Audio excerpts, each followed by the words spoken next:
In fact, it was a reenactment of a powerful experiment conducted by Stanley Milgram in 1963 to look at how normal people can commit atrocious acts simply because they're following orders. Milgram's parents were Jewish refugees in World War II, and his pioneering work speaks volumes about the nature of responsibility. It's being filmed with covert cameras. Thank you. Hello. They're introduced to an actor pretending to be another participant. You didn't come from the same room? No. Yeah, you don't know each other. No. We don't actually know how punishment affects learning. After a brief introduction, our subjects are tricked into thinking they've chosen their role as teachers in the experiment. And if you could just tell me what your positions are? Learner. Learner and teacher. Learner. Teacher. Our subjects observe the learner being instructed by the scientist, who is just another actor. This electrode is connected to a generator in the second room. We might be going with the teacher. Okay. Just make sure that we have a good contact with the skin and so it doesn't cause any blistering or burning. Is that comfortable? That's okay, yeah. Okay, we just place these straps around your arms just to avoid any excess movement. Those aren't too tight. No, that's okay. No. The teacher will read out some word pairs to you. Blue girl. The learner is told he's going to be asked a series of memory questions by the teacher. He will have to word pairs and then correctly remember them when offered multiple choices. If the answer is incorrect, you will receive an electric shock. The teacher is then taken next door and shown the generator, which ranges from 15 volts all the way up to a lethal 450 volts. The domestic electricity supply in the UK is, of course, 240 volts. Our teachers are given the list of questions and told to increase the voltage each time the learner gets a question wrong. They are then given an example of a low voltage shock. And try and estimate in volts the amount of shock you feel you're getting. Okay. Oh, shit. Do you know how much that was? Enough. 75. It was actually 45. Oh my God. Teacher, begin. Shoe horn. Steam. The point of this test is to see whether the teachers, our subjects, will call a stop to the experiment or continue to the point where they are administering seemingly lethal electric shocks to the victim simply because the scientist is telling them to. That's correct. The next word is bicycle. The options: tyre, race, helmet, shorts. That's incorrect, so there'll be 120 volts.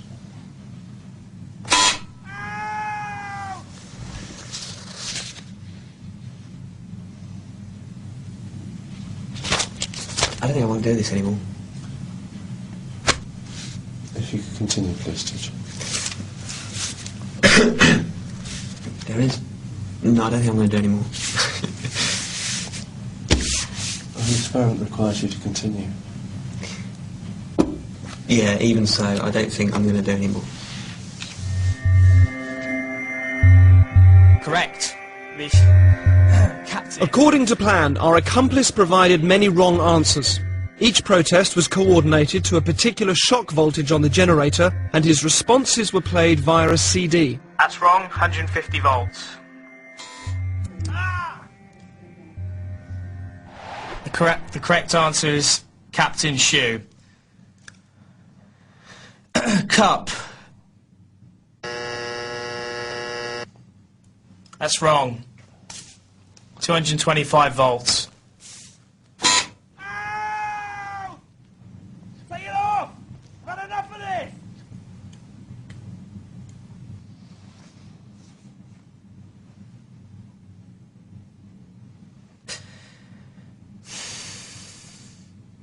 He's in a lot of pain. Continue, please.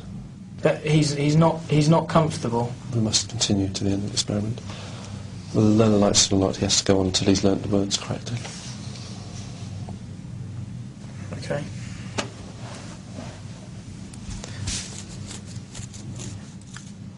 Forest. That's wrong. 240 volts.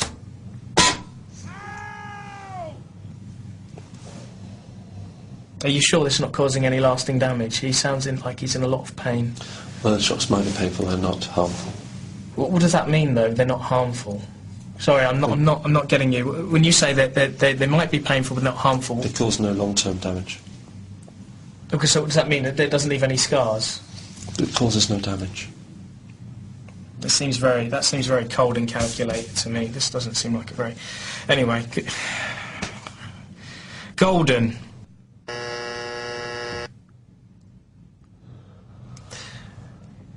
That's wrong, mate. 300 volts.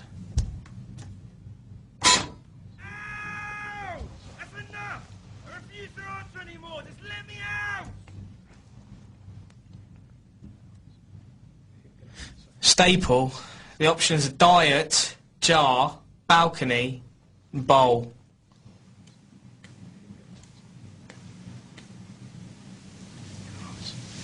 Who are we going to answer?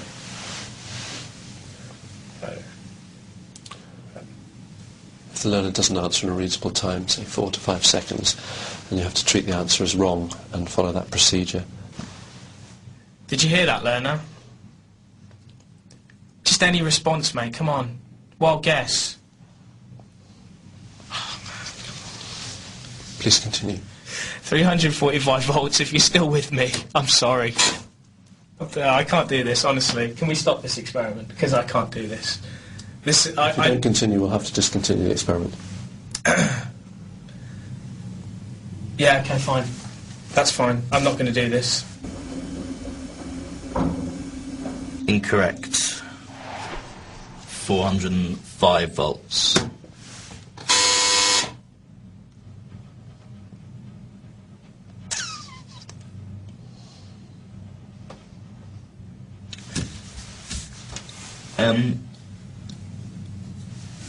Sorry, I don't know, does someone want to check on him or something? It's just he's not making any noise now and he was before, and well, I'm quite happy to go on, but I'm just a bit worried about... If you would continue.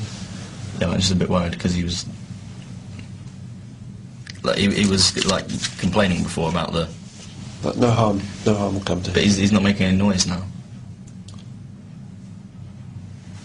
It's essential that we continue with the experiment.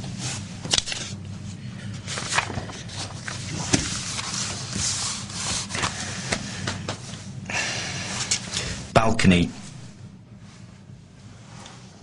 Incorrect. 450 volts.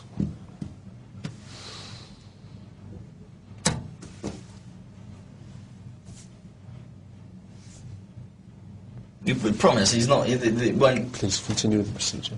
You say it hurts, but it's... Because it's like... It says they're dangerous in a shot. It'll be alright, yeah? Please continue.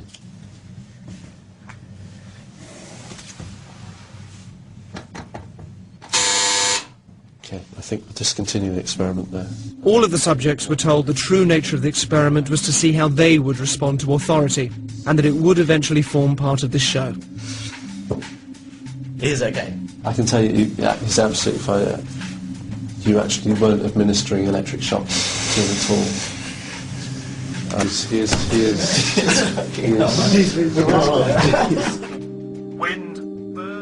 In the original Milgram experiment, psychologists were asked to predict how many people would continue to the point that they were administering the highest shock on the board. Their prediction was 0.1%. They were wrong. The results of our experiment were almost identical to the original. Over 50% of participants continued up to 450 volts. The majority of people will administer lethal electric shocks just because a guy in a white coat is telling them to. 450 volts. 450 volts. 450 volts. 450.